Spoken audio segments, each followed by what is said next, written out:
Oh, ça avance, Laurent, ça avance. Oh alors je pensais pas un jour dans ma vie aller passer en dessous du panoramique des Dômes. Si ça, c'est pas la plus belle région du monde, franchement. Alors si tu te demandes pourquoi je suis au poste de pilotage du panoramique des Dômes, réponse dans cette vidéo.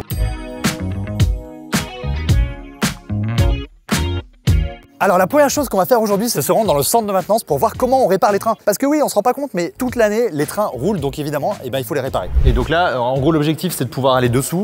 Les deux. On peut descendre pour aller voir en dessous, c'est ça? Oui, allez, viens. Allez. Chaque mois, les rames passent environ 2-3 jours sur la fosse. Et en fait, on fait une inspection visuelle de tous nos organes sous le train. Alors je pensais pas un jour dans ma vie aller passer en dessous du panoramique des Dômes. Parce que passer en dessous du panoramique des Dômes, normalement, c'est synonyme de mort instantanée. Hein. Ça y est, là, on y est. On est vraiment devant, voilà, le panoramique des Dômes est juste là, le départ. Hein. Okay. Exactement, il y a plus de 400 000 personnes qui viennent prendre le panoramique tous les ans ici. Tous les ans, il y a 400 000 personnes qui viennent ici. C'est le minimum syndical, 400 000. Et donc là, ça, c'est les roues. Ça, voilà, on a un essieu, un bogie porteur. Un quoi?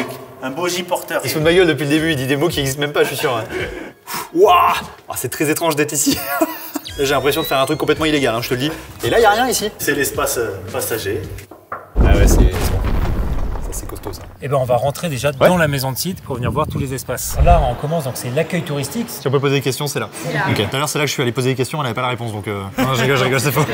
Donc bien sûr une partie très importante, puis ensuite bien sûr il y a toute la partie panoramique des Dômes avec la billetterie, avec tous les renseignements. D'accord. On va vite parce que le train part à l'heure. Ouais. Mais ça aussi, enfin c'est un endroit très apprécié. Alors au niveau de la maison de site, en bas, donc on peut boire un verre en haut, boire un verre en bas selon nos envies. Tout est possible quoi. Et l'espace aussi de la boutique, toujours beaucoup de monde avec une boutique aussi qui a été entièrement refaite avec beaucoup de produits locaux et de distributeurs locaux qui sont mis en avant. Laurent. Salut Léon. Ça va? Et toi? Bah ouais, super. Mais sinon tu vas conduire. Il faut savoir que si tu veux une formation, c'est 3 semaines. Là on va te faire une formation de 30 secondes. Ça va être sympa. Donc je vais faire, ouais, je fais 2 mètres quoi. Comme voilà. Ça, alors tu vas me monter cette manette jusqu'en haut.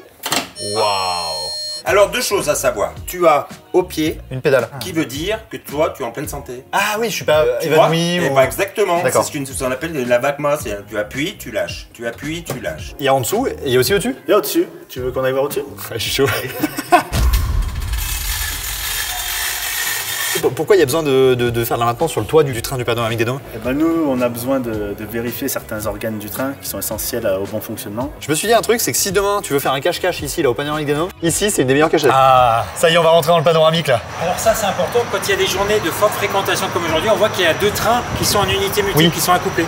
Donc c'est pour permettre de monter jusqu'à 400 personnes par trajet. Et donc l'été, il y a des trajets toutes les 20 minutes. Donc on monte 400 personnes toutes les 20 minutes de 9h à 20h. C'est énorme. Énorme. Si ça, c'est pas la plus belle région du monde, franchement. Allez, on embarque. Ça y est, c'est parti. Allez, on monte. Ah là là, on va être bien là-haut là. Et du coup, maintenant qu'on a fait la maintenance, il faut le sortir. Ici, on n'a pas de courant, donc exceptionnellement, on va le pousser à la main. Le train? Le train. On va le pousser à la main? On va tout pousser à la main. Ah mais s'il a pas desserré les freins, ça va être compliqué, ouais. Ah, ça tourne. Ça tourne. Je suis out. Est-ce que je peux dire un truc un peu, tu sais, ambiance quoi? Bien sûr. Fermeture des portes. Moi je serais à l'ancien si j'étais conducteur. Hein. Allez, maintenant tu vas allumer la radio.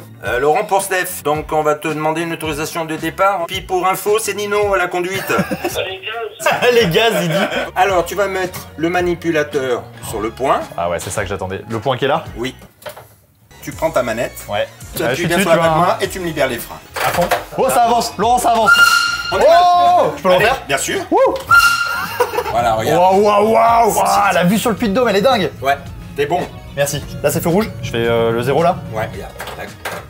Et voilà, au sommet du Puy de Dôme, grâce au panoramique qui nous a gentiment ramené tout en haut. C'est l'espace où il y a toutes nos animations, après toutes les nocturnes l'été. On voit des spectacles au sommet qui racontent toujours l'histoire du Puy de Dôme. Et après là, il y a les bâtiments encore avec des boutiques, avec l'espace Grand Site de France, des renseignements et encore la restauration avec restaurant, cafétéria et snacking.